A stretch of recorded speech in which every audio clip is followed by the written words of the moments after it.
Well, talk about what's going on in your head as you go to your first stand-up. What's going through my head right now for my first stand-up, I'm really eager to do it, and, I want to just mark it off my list of one of those things that I wanted to do before I die.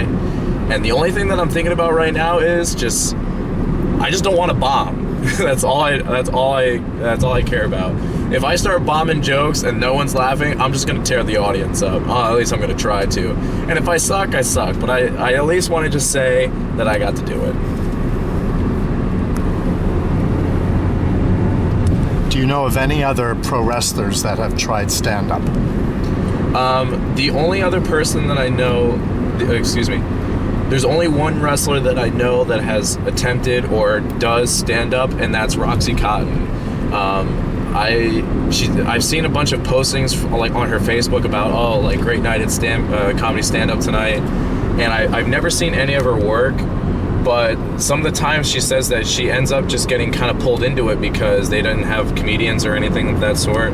But off the top of my head, she's really the only one that I know that's done it besides pro wrestling. So I guess I'll be number 2 on my list. Is there a stand-up comedian that you really think is terrific and sort of has influenced maybe your style? There's 2 influences of comedians that I kind of mesh together and I feel like is my humor, and that's a combination of Kevin Hart and Dane Cook. Because I like the way Dane Cook likes to use metaphors and, kind of describe things in completely ballistic and hilarious things.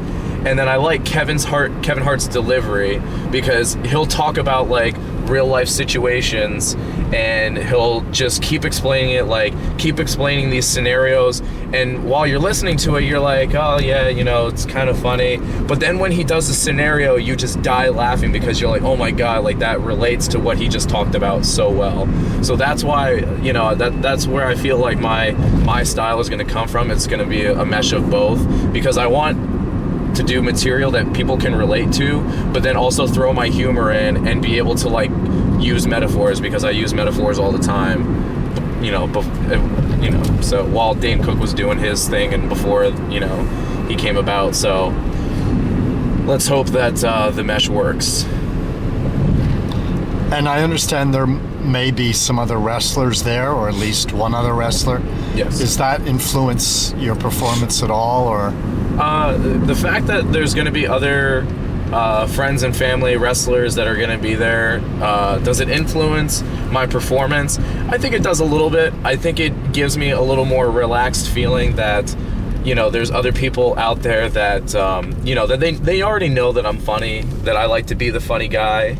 So even if I go there and I bomb, they're still going to laugh at my jokes when I'm with them. So it's not a big deal. So, that gives me a little more of a relaxation. But if they weren't there, I think I would kick it on a little bit more, just because no one knows who I am. No one has ever seen me before, and I would have to try 10 times harder to make everyone laugh. So,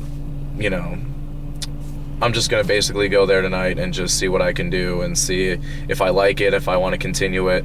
And I probably will, just to get the experience and get more microphone time and get more exposure.